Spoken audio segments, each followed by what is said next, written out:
द्वितीय अध्याय धन के दोष, अतिथि सत्कार की महत्ता तथा कल्याण के उपायों के विषय में धर्मराज युधिष्ठिर से ब्राह्मणों तथा शौनक जी की बातचीत। वैशंपायन जी कहते हैं, राजन, जब रात बीती और प्रभात का उदय हुआ तथा अनायास ही महान पराक्रम करने वाले पांडव वन की ओर जाने के लिए उद्यत हुए, उस समय भिक्षान भोजी ब्राह्मण साथ चलने के लिए उनके सामने खड़े हो गए।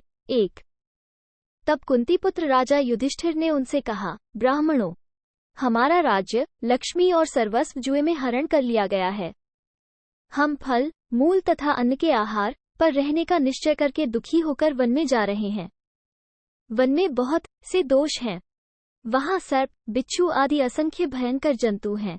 2-3 मैं समझता हूँ वहां आप लोगों को अवश्य ही महान कष्ट का सामना करना पड़ेगा।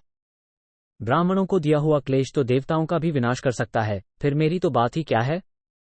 अतः ब्राह्मणों, आप लोग यहाँ से अपने अभीष्ट स्थान को लौट जाएं। 4 ब्राह्मणों ने कहा, राजन, आपकी जो गति होगी उसे भुगतने के लिए हम भी उद्यत हैं। हम आपके भक्त तथा उत्तम धर्म पर दृष्टि रखने वाले हैं, इसलिए आपको हमारा परित्याग नहीं करना चाहिए। 5 देवता भी अपने भक्तों पर, विशेषतः सदाचार परायण ब्राह्मणों पर तो अवश्य ही दया करते हैं। 6 युधिष्ठिर बोले, विप्रगण, मेरे मन में भी ब्राह्मणों के प्रति उत्तम भक्ति है, किंतु ये सब प्रकार के सहायक साधनों का अभाव ही मुझे दुखमग्न सा किए देता है। जो फल, मूल एवं शहद आदि आहार जुटाकर ला सकते थे, वे ही ये मेरे भाई शोकजनित दुख से मोहित हो रहे हैं। 7-8 द्रौपदी के अपमान तथा राज्य के अपहरण के कारण ये दुख से पीड़ित हो रहे हैं, अतः मैं इन्हें आहार जुटाने का आदेश देकर अधिक क्लेश में नहीं डालना चाहता। 9 ब्राह्मण बोले, पृथ्वीनाथ, आपके हृदय में हमारे पालन पोषण की चिंता नहीं होनी चाहिए। हम स्वयं ही अपने लिए अन्न आदि की व्यवस्था करके आपके साथ चलेंगे। 10 हम आपके अभीष्ट चिंतन और जप के द्वारा आपका कल्याण करेंगे तथा आपको सुंदर सुंदर कथाएं सुनाकर आपके साथ ही प्रसन्नता पूर्वक वन में विचरेंगे। 11 युधिष्ठिर ने कहा, महात्माओं, आपका कहना ठीक है। इसमें संदेह नहीं कि मैं सदा ब्राह्मणों के साथ रहने में ही प्रसन्नता का अनुभव करता हूँ, किंतु इस समय धन आदि से हीन होने के कारण मैं देख रहा हूँ कि मेरे लिए यह अपकीर्ति की सी बात है। 12 आप सब लोग स्वयं ही आहार जुटाकर भोजन करें, यह मैं कैसे देख सकूंगा। आप लोग कष्ट भोगने के योग्य नहीं हैं, तो भी मेरे प्रति स्नेह होने के कारण इतना क्लेश उठा रहे हैं। धृतराष्ट्र के पापी पुत्रों को धिक्कार है। 13 वैशंपायन जी कहते हैं, राजन, इतना कहकर धर्मराज युधिष्ठिर शोकमग्न हो चुपचाप पृथ्वी पर बैठ गए।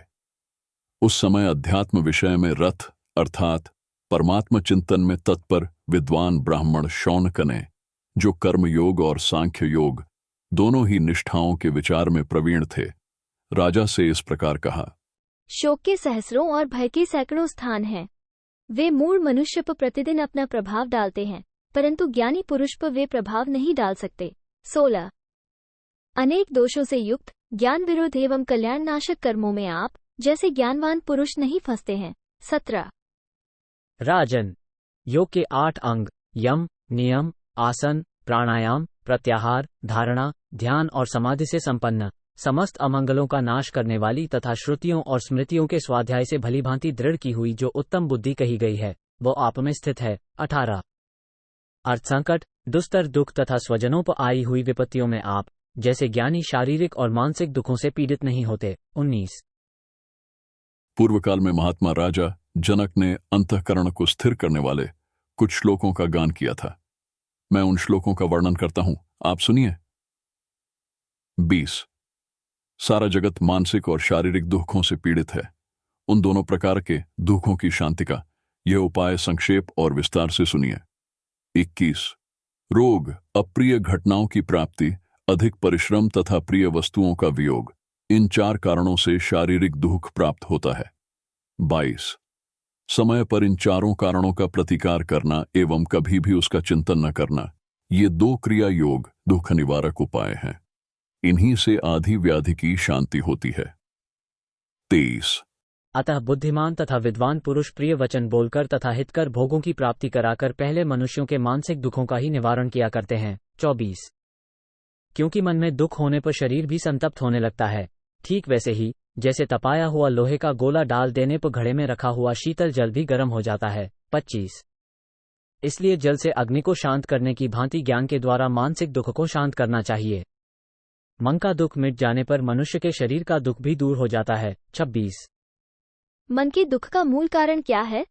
इसका पता लगाने पर स्नेह, संसार में आसक्ति की ही उपलब्धि होती है। इसी स्नेह के कारण ही जीव कहीं आसक्त होता और दुख पाता है। 27। दुख का मूल कारण है आसक्ति। आसक्ति से ही भय होता है। शोक, हर्ष तथा क्लेश, इन सब की प्राप्ति भी आसक्ति के कारण ही होती है। आसक्ति से ही विषयों में भाव और अनुराग होते हैं। ये दोनों ही अमंगलकारी हैं। इनमें भी पहला अर्थात विषयों के प्रति भाव महान अनर्थकारक माना गया है। 28, 29। जैसे खोखले में लगी हुई आग संपूर्ण वृक्ष को जड़ मूल सहित जलाकर भस्म कर देती है, उसी प्रकार विषयों के प्रति थोड़ी सी भी आसक्ति धर्म और अर्थ दोनों का नाश कर देती है। 30। विषयों के प्राप्त न होने पर जो उनका त्याग करता है वो त्यागी नहीं है, अपितु जो विषयों के प्राप्त होने पर भी उनमें दोष देखकर उनका परित्याग करता है, वस्तुतः वही त्यागी है, वही वैराग्य को प्राप्त होता है। उसके मन में किसी के प्रति द्वेष भाव न होने के कारण वो निर्वैर तथा बंधन मुक्त होता है। 31। इसलिए मित्रों तथा धनराशि को पाकर इनके प्रति स्नेह, आसक्ति न करे। अपने शरीर से उत्पन्न हुई आसक्ति को ज्ञान से निवृत्त करे। 32। जो ज्ञानी, योगयुक्त, शास्त्रज्ञ तथा मन को वश में रखने वाले हैं, उन पर आसक्ति का प्रभाव उसी प्रकार नहीं पड़ता जैसे कमल के पत्ते पर जल नहीं ठहरता। 33। राग के वशीभूत हुए पुरुष को काम अपनी ओर आकृष्ट कर लेता है।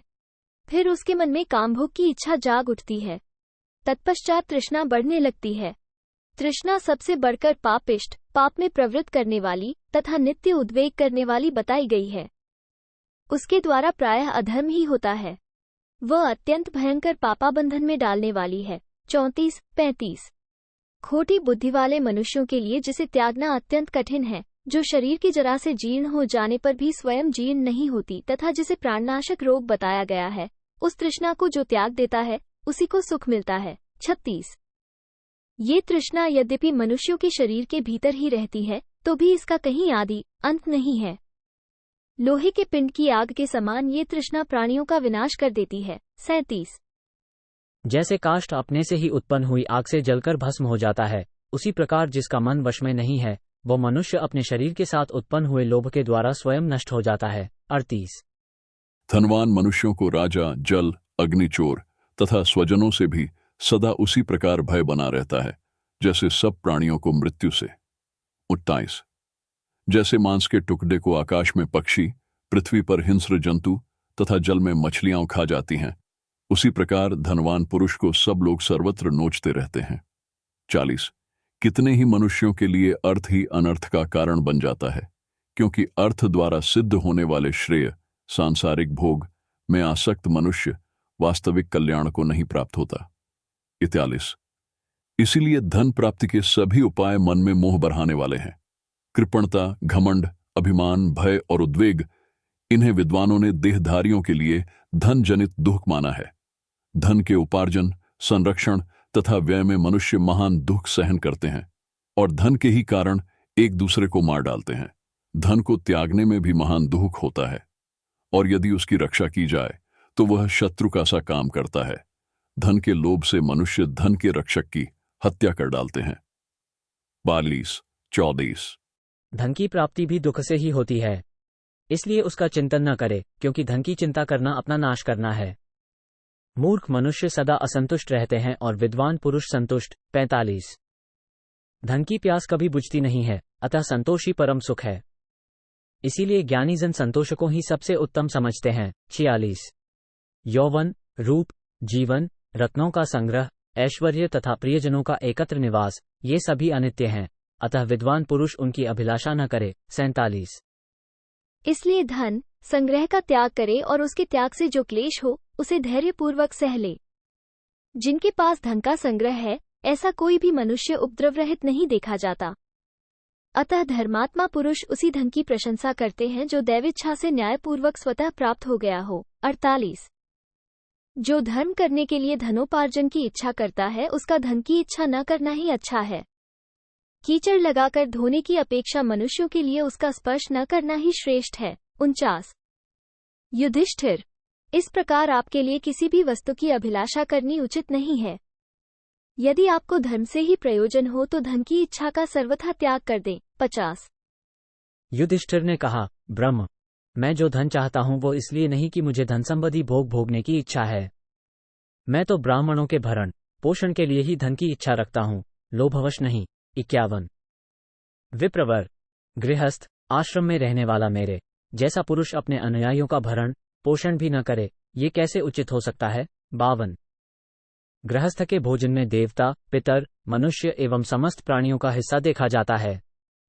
गृहस्थ का ये धर्म है कि वह अपने हाथ से भोजन न बनाने वाले सन्यासी आदि को अवश्य पकाया अन्न दे। 53। आसन के लिए तृण, कुश, बैठने के लिए स्थान, जल और चौथी मधुर वाणी। सत्पुरुषों के घर में इन 4 वस्तुओं का अभाव कभी नहीं होता। 54। रोग आदि से पीड़ित मनुष्य को सोने के लिए शैया, थके मांदे हुए को बैठने के लिए आसन, प्यासे को पानी और भूखे को भोजन तो देना ही चाहिए। 55। जो अपने घर पर आ जाए उसे प्रेम भरी दृष्टि से देखे, मन से उसके प्रति उत्तम भाव रखे, उससे मीठे वचन बोले और उठकर उसके लिए आसन दे। ये गृहस्थ का सनातन धर्म है। अतिथि को आते देख उठकर उसकी अगवानी और यथोचित रीति से उसका आदर सत्कार करे। 56। यदि गृहस्थ मनुष्य अग्निहोत्र, सांड, जाति, भाई, अतिथि, अभ्यागत, बंधु, बांधव, स्त्री, पुत्र तथा भृत्यजनों का आदर सत्कार न करे तो वे अपनी क्रोधाग्नि से उसे जला सकते हैं। 57। केवल अपने लिए अन्न न पकावे, देवता, पितरों एवं अतिथियों के उद्देश्य से ही भोजन बनाने का विधान है। निकम्मे पशुओं की भी हिंसा न करे और जिस वस्तु को विधिपूर्वक देवता आदि के लिए अर्पित न करे उसे स्वयं भी न खाए। 58। कुत्तों, चांडालों और कौवों के लिए पृथ्वी पर अन्न डाल दे। यह वैश्वदेव नामक महान यज्ञ है जिसका अनुष्ठान प्रातःकाल और सांयकाल में भी किया जाता है। 59। अतः गृहस्थ मनुष्य प्रतिदिन विघस एवं अमृत भोजन करे। घर के सब लोगों के भोजन कर लेने पर जो अन्न शेष रह जाए उसे विघस कहते हैं तथा बलि वैश्वदेव से बचे हुए अन्न का नाम अमृत है। 60। अतिथि को नेत्र दे, उसे प्रेम भरी दृष्टि से देखे, मन दे, मन से हित चिंतन करे तथा मधुर वाणी प्रदान करे, सत्य, प्रिय, हित की बात कहे। जब वह जाने लगे तब कुछ दूर तक उसके पीछे पीछे जाए और जब तक वह घर पर रहे तब तक उसके पास बैठे उसकी सेवा में लगा रहे। ये 5 प्रकार की दक्षिणाओं से युक्त अतिथि यज्ञ है। 61। जो गृहस्थ अपरिचित थके मांदे पथिक को प्रसन्नतापूर्वक भोजन देता है उसे महान पुण्यफल की प्राप्ति होती है। 62। ब्रह्म, जो गृहस्थ इस वृत्ति से रहता है उसके लिए उत्तम धर्म की प्राप्ति बताई गई है, अथवा इस विषय में आपकी क्या सम्मति है। 63। शौनक जी ने कहा, अहो, बहुत दुख की बात है, इसमें विपरीत बातें दिखाई देती हैं। साधु पुरुष जिस कर्म से लज्जित होते हैं दुष्ट मनुष्यों को उसी से प्रसन्नता प्राप्त होती है। 64। अज्ञानी मनुष्य अपनी जन्नेन्द्रिय तथा उदर की तृप्ति के लिए मोह एवं राग के वशीभूत हो विषयों का अनुसरण करता हुआ नाना प्रकार की विषय सामग्री को यज्ञावशेष मानकर उसका संग्रह करता है। 65। समझदार मनुष्य भी मन को हर लेने वाली इंद्रियों द्वारा विषयों की ओर खींच लिया जाता है। उस समय उसकी विचार शक्ति मोहित हो जाती है। जैसे दुष्ट घोड़े वश में न होने पर सारथी को कुमार्ग में घसीट ले जाते हैं, यही दशा उस अजितेंद्रिय पुरुष की भी होती है। 66। जब मन और 5 इंद्रियां अपने विषयों में प्रवृत्त होती हैं, उस समय प्राणियों के पूर्व संकल्प के अनुसार उसी की वासना से वासित मन विचलित हो उठता है। 67। मन जिस इंद्रिय के विषयों का सेवन करने जाता है उसी में उस विषय के प्रति उत्सुकता भर जाती है और वह इंद्रिय उस विषय के उपभोग में प्रवृत्त हो जाती है। 68। तदनंतर संकल्प ही जिसका बीज है उस काम के द्वारा विषय रूपी बाणों से बिंधकर मनुष्य ज्योति के लोभ से पतंग की भांति लोभ की आग में गिर पड़ता है। 69। इसके बाद इच्छानुसार आहार विहार से मोहित हो महामोहमय सुख में निमग्न रहकर वो मनुष्य अपने आत्मा के ज्ञान से वंचित हो जाता है। 70। इस प्रकार अविद्या, कर्म और तृष्णा द्वारा चक्र की भांति भ्रमण करता हुआ मनुष्य संसार की विभिन्न योनियों में गिरता है। 71। फिर तो ब्रह्मा से लेकर तृण पर्यंत सभी प्राणियों में तथा जल, भूमि और आकाश में वो मनुष्य बारंबार जन्म लेकर चक्कर लगाता रहता है। 72। यह अविवेकी पुरुषों की गति बताई गई है। अब आप मुझसे विवेकी पुरुषों की गति का वर्णन सुने, जो धर्म एवं कल्याण मार्ग में तत्पर हैं और मोक्ष के विषय में जिनका निरंतर अनुराग है, वे विवेकी हैं। 73। वेद की यह आज्ञा है कि कर्म करो और कर्म छोड़ो, अतः आगे बताए जाने वाले इन सभी धर्मों का अहंकार शून्य होकर अनुष्ठान करना चाहिए। 74 यज्ञ, अध्ययन, दान, तप, सत्य, क्षमा, मन और इंद्रियों का संयम तथा लोभ का परित्याग, ये धर्म के 8 मार्ग हैं। 75 इनमें पहले बताए हुए 4 धर्म पितृयान के मार्ग में स्थित हैं, अर्थात इन चारों का सकाम भाव से अनुष्ठान करने पर ये पितृयान मार्ग से ले जाते हैं। अग्निहोत्र और संध्योपासनादि जो अवश्य करने योग्य कर्म हैं, उन्हें कर्तव्य बुद्धि से ही अभिमान छोड़कर करे। 76 अंतिम 4 धर्मों को देवयान मार्ग का स्वरूप बताया गया है। साधु पुरुष सदा उसी मार्ग का आश्रय लेते हैं। आगे बताए जाने वाले 8 अंगों से युक्त मार्ग द्वारा अपने अंतःकरण को शुद्ध करके कर्तव्य कर्मों का कर्तृत्व के अभिमान से रहित होकर पालन करे। 77 पूर्णतया संकल्पों को एक ध्येय में लगा देने से, इंद्रियों को भली प्रकार वश में कर लेने से, अहिंसा आदि व्रतों का अच्छी प्रकार पालन करने से, भली प्रकार गुरु की सेवा करने से, यथायोग्य योग साधन उपयोगी आहार करने से, वेदादि का भली प्रकार अध्ययन करने से, कर्मों को भली भांति भगवत समर्पण करने से और चित्त का भली प्रकार निरोध करने से मनुष्य परम कल्याण को प्राप्त होता है। 78 79 संसार को जीतने की इच्छा वाले बुद्धिमान पुरुष इसी प्रकार राग द्वेष से मुक्त होकर कर्म करते हैं।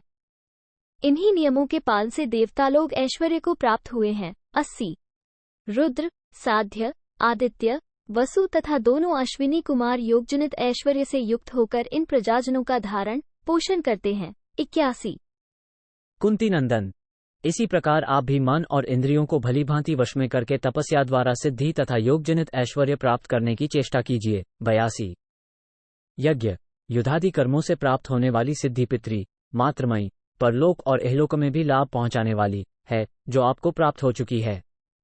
अब तपस्या द्वारा वो योग सिद्धि प्राप्त करने का प्रयत्न कीजिए जिससे ब्राह्मणों का भरण पोषण हो सके। 83 सिद्ध पुरुष जो वस्तु चाहते हैं उसे अपने तप के प्रभाव से प्राप्त कर लेते हैं, अतः आप तपस्या का आश्रय लेकर अपने मनोरथ की पूर्ति कीजिए। 84 इस प्रकार श्री महाभारत वन पर्व के अंतर्गत अरण्य पर्व में पांडवों का प्रव्रजन वंगमन विषयक दूसरा अध्याय पूरा हुआ। 2